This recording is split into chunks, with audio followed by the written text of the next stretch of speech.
Welcome to Kicks and Minivans, the podcast for dads, especially the ones that love sneakers. I'm your host, KG. If you're watching on YouTube, you can see I am rocking my Philadelphia Eagles Super Bowl championship t-shirt from 2018 when they won their first Super Bowl.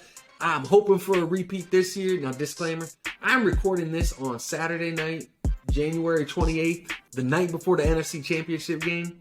So I don't know what happens yet. But by the time you're watching this, I'm either incredibly excited or incredibly sad. And so I'm really hoping it's the earlier one and not the latter, man. I got high hopes for these Eagles. They're a great team, man. But there's 4 great teams left in it. By the time you're watching this, there's 2. So we'll see what happens, man. But I've had a blast this season watching the Eagles fly. Hopefully that continues. Well, hey, I want to say a big thank you to everyone that's been supporting, listening to the podcast, downloading, watching it, sharing it. Man, I am just so grateful. This has been so much fun for me to do. I thank you to all the guests that have come on to the podcast so far, man. We're just getting started. I'm absolutely loving the conversations that we're having, and hopefully it's making the difference in the lives of men, helping them win in marriage and parenting. And I think we're going to get into more of that today. That is hopefully going to be helpful to you as well as you continue on as a dad or prepare to be a dad wherever you're at in life, man. I hope what we talk about today inspires you, encourages you, and motivates you, man. But hey, we got a guest. My wife is joining us here. We did a Christmas draft a little bit ago. We're going to do the parenting version of Would You Rather. Thanks to my wife for joining me for this.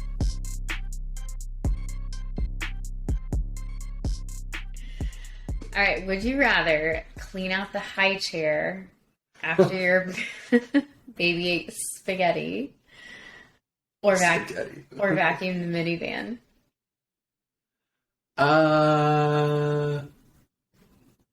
Because the minivan desperately needs to be vacuumed. A greater level of satisfaction. Yeah, because we clean up the high chair regularly. Like, that's a must-have at this point. Like, this kid is a foodie. He eats so much, but he drops half of it. So it's like we do that all the time. But, like, the minivan has not been vacuumed in a minute, and it needs to get vacuumed. But I've seen worse. I've seen worse minivans. And for what? Your birthday or Christmas, I gave you it. Yeah. Minivan vacuum cleaner. She gave me, like, a portable minivan vacuum cleaner that can, like plugs into the little thing in the car, and, like, you can... It's a great gift. It just doesn't get used as often as it should. It's a nice vacuum. All right. Would you rather have a kid have a blowout in a car seat halfway through a road trip and you're the lone adult in the car, or have a baby vomit in your mouth? Oh, blowout for sure. Really? Yeah. I mean, why? You don't even want your own vomit in your mouth, let alone someone else's. It's true. I just look at it, I'm like, okay, it's nasty, but the cleanup is way easier on the vomit. Easier, yes. And, like, very quickly done. True. Whereas, like, you're stuck in, like, in the middle of the highway. Yeah. 2 hours from home or whatever. You're the lone adult. I'd pull over. I mean, my job, I clean up a lot of messes. This is true. So. You're a nurse, so you've kind of dealt with that probably a lot more than me. I did have the one time I was with Jace alone, though, and he threw up like 4 times in the car on the way home from Michigan. That was terrible. I felt really bad for both of us. I felt really bad for both of us, too. All right, you're next. Would you rather get spit up, not vomit, in your mouth, or accidentally touch the inside of a dirty diaper with your bare hand? Like, dirty diaper. I've done both so many times. Like, both have happened. What would you rather do again? The hands. Hands. Yeah, I mean, it's different when it gets in your mouth. Yeah. It's different when it gets in your mouth. That's... Agreed. Yeah, I'll take the hand touching it. Pretty easily. All right. Would you rather give up coffee completely during a pregnancy? Oh, okay. Or have the length of a pregnancy be doubled to 18 months? I would absolutely give up coffee for a whole pregnancy. 100%. That flipped so fast. How the turntables have turned. I heard you did that with both of the pregnancies. You don't give up coffee, like, entirely. You, like, restricted it a lot. No, I was nauseous. I had the aversion. Oh, you did. Yeah. I didn't drink coffee first trimester. So you're like anything over an 18-month pregnancy. Yeah. I would have no kid. I would adopt. That's fair. That is fair. 9 months is already a long time. Yeah. Okay. Would you rather? Oh, now I'm getting nervous.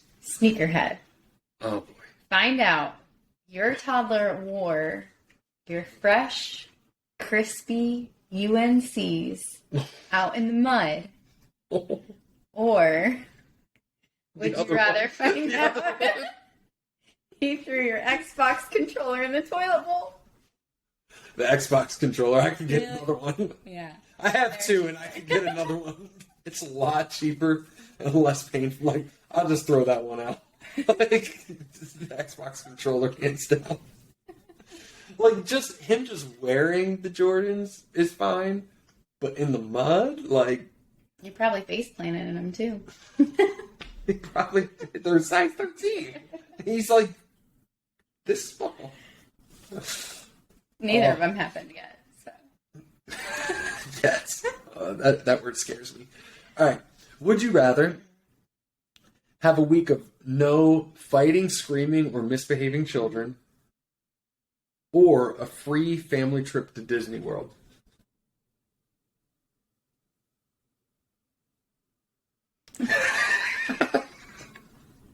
It just shows you. Eventually, I'd probably take a free trip. That's not the question. It's just a financial question. I know. Financially, there's only one logical answer. However, a week of no fighting or A screaming. free trip where we can do like all the I don't know if they're excursions. I don't know that I've ever been to Disney World. You've never been to Disney World? I mean, I've only been once, but Maybe I did. we will take the boys one day. I'm the having question like a is- midlife crisis. I don't know if I've been to Disney World. I don't remember. Your family's been to Florida so many times. I saw the Little Mermaid once, That's not Disney World. but I don't know where she was.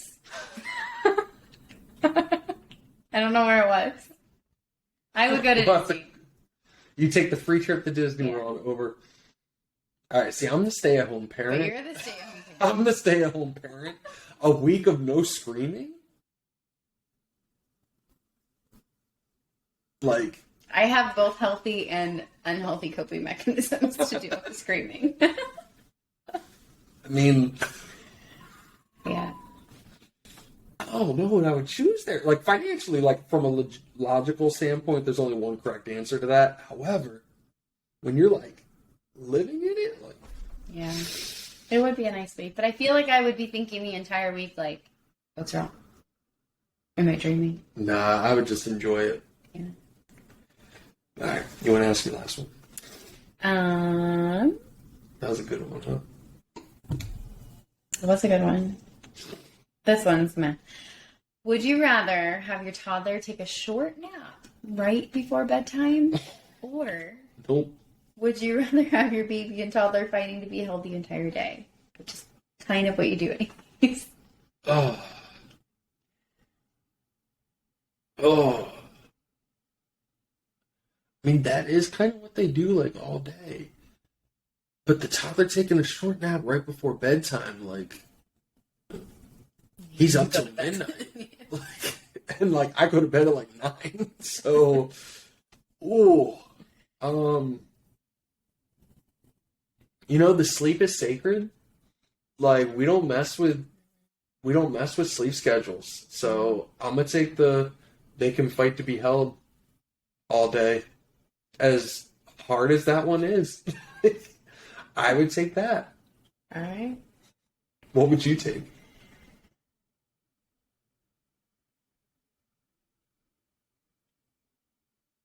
Probably the nap. Or, like, not doing the nap. I would take them being clingy. Okay. Yeah. I think so. Yeah. Because then it's like, at least when they go to bed, they go to bed. Right. They ain't up later than us. And then they wear themselves out, so we go early bedtime. Early bedtime. It's like the two greatest words any parent has ever heard is early bedtime. Yep. And they don't know time. We haven't used that to our advantage yet. We really need to get on that. No, but we put the baby down at 5:30 and he knew. He knew. Oh, that was a rough night. Yeah. Yeah, that was too early. But then he really, like, he was up on and off a lot, but then he really, like, still slept until like 8:30 the next morning. Like, but he's been sick. So, you know, it's like he's needed it. But.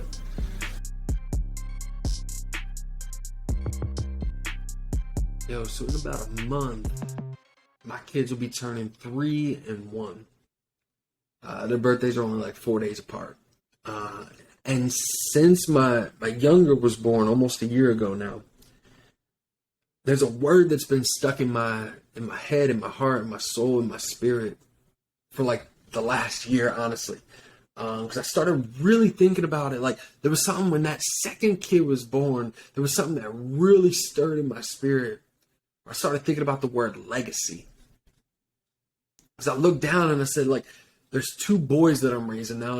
And I've come to not even think about raising 2 boys, but there's 2 men that I'm raising. Even though they're, 3 and 1, not even, they're going to grow up to be men one day. And I'm not raising boys, I'm raising men. And there was something in my spirit when that second boy was born that I just started thinking about legacy. Started thinking about, and I've heard it said that inheritance is what you leave to your kids. A legacy is what you leave in them. And so I started thinking about this word legacy a lot. I started thinking about how I'm raising men. And, as I think about legacy, when you strip away all the outside things, if a legacy is what you leave in your kids, you start stripping away all the outside things, right? You start stripping away the money, you start stripping away the achievements, the accolades, the success, the business, the sports accomplishments, like all that stuff. You strip away all of that. The core of who you are, the core of who your kids are, you have the ability to impact that. You have the ability to impact the men and the women that your kids will become. Obviously, they're going to grow up, they're going to make their own choices. However, you as a parent have more influence over their life than anyone else in the entire world. Whether you believe that's true or not, I believe that's true, and I think science and studies would back that up, that you have more influence in the life of a child than anyone else. Here's the thing, if they're not going to be influenced by you, they will be influenced by someone else, and so you need to leverage the influence that you have as you're building a legacy inside of your kids. And if a legacy is what you leave in your kids, what is it that's inside of you at the core of who you are that you want to pass down to the next generation? And I think as men, as fathers, we're forced to think about that question when we have kids. We're forced to look ourselves in the mirror and say, like, who am I really? Am I proud of the man that I am? And would I be proud for my son to grow into a man like me? Would I be proud for my daughter to grow up and marry a guy like me? And so it gets to the core of who we are. Legacy, as we look at passing down what's in us into the next generation. Because here's the thing too, is we all come from somewhere. We all can look back on where we come from. And for some of us, we're proud of that. We're proud of our heritage. We're proud of our family name. I know I am, man. I look back at Giannotti, man, like my dad's a great man. My grandfather is basically like a legend to the people that knew him. As I look back, like, I'm proud of where I came from, but I know that there's people that would look back and they don't like doing that. Their dad wasn't around, or he was around and they wish he wasn't. There's guys that look back at their dad and say, there's nothing I could learn from him. And so when we talk about legacy and we're looking back, it's one of those things that, man, as we look backward, it can bring up nothing but pain. But here's the thing that I believe to be true, is that where you come from doesn't determine where you're going. Where you come from doesn't determine where you are going. You in this life, you have the freedom, you have the ability, you have the responsibility to make a choice on where you want to head in life. And if you're a dad, the responsibility of that just increased tenfold. Because now you're not just living for yourself, but there's a legacy that you're going to pass down. Because regardless of where you came from, regardless of your family history, regardless of the men that came before you, you have the ability to say, right here, right now, my family changes. This branch of the family tree, this is a different branch. We're going to start a new family tree. We're going to start a new legacy. We're going to start a new family tradition. This family name is going to be different from here on out. You have the ability to change that regardless of who came before you, regardless of where you came from. You have the ability to make a choice that says, right here, right now, the legacy's changing moving forward. And you could come up with a million reasons. You could come up with a million reasons of why you can't be around as a dad.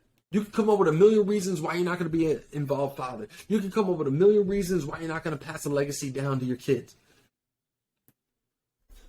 And I know you could be listening to this and saying, yo, but Kev, you don't know my dad. You don't know what he's done. You don't know this. You don't know that. And no, I don't.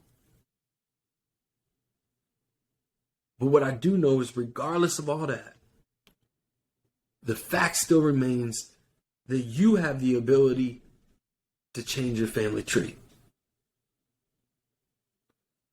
You know, there's families that go generations without a college graduate, and then someone is the first. Someone's the first college graduate in their family. There's families that go generations and generations and generations without a millionaire, and then boom, there's a first millionaire in their family. There's a first someone that started a business in their family. There's a first whatever. You have the ability to be the first legacy dad in your family. You have that ability. If where you've come from is not something you're proud of, not something you want to duplicate and replicate for your future kids, your current kids, you have the ability to be the first one to be a legacy dad in your family. And here's the thing, you can give me all the reasons and excuses in the world. You can give yourself all the reasons, and you don't got to convince me. You can convince yourself that there's enough reasons for you to not pass down a good legacy in your kids. But the people that play victim are never the victor. And people that come up with the excuses, they don't make moves. They don't grow. They don't learn. People that play victim like being the victim, man. And I might get hate for that statement, but like, you know, and there's people in life that, dude, bad stuff's happened to them over and over and over, and they have every reason in the world to be a victim. And I get it, man. Life can be hard. Life can be unfair. When it rains, it pours. But man, you could choose to be a victim or you could choose to be a victor. And you have the ability, as you think about the legacy you want to pass down in your kids, how do you want your kids to be when they grow up? When they're your age, how do you want them to treat their wives? How do you want them to treat their siblings? How do you want them to treat their bosses? How do you want them to treat their employees? How do you want them to treat their neighbors? Man, you have the ability to impact that. And as a dad, I might argue that there's no one else on the planet that has the ability to influence them the way that you do.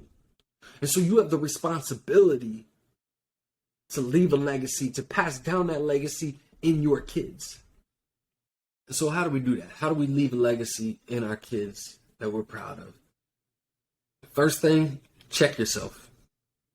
And it's probably going to take more than just you to check yourself. Probably going to take your spouse, your boss, some of your best friends. But sit down with them, man. Have an honest conversation with them and say, like, hey, what are my strengths? What are my weaknesses? What do I need to work on? Because you can't pass down something in your kids that you don't have inside of yourself. And so if you want to pass down, if you want your kids to grow up to be men and women of integrity, but you're not a man of integrity, how you going to pass that down, man?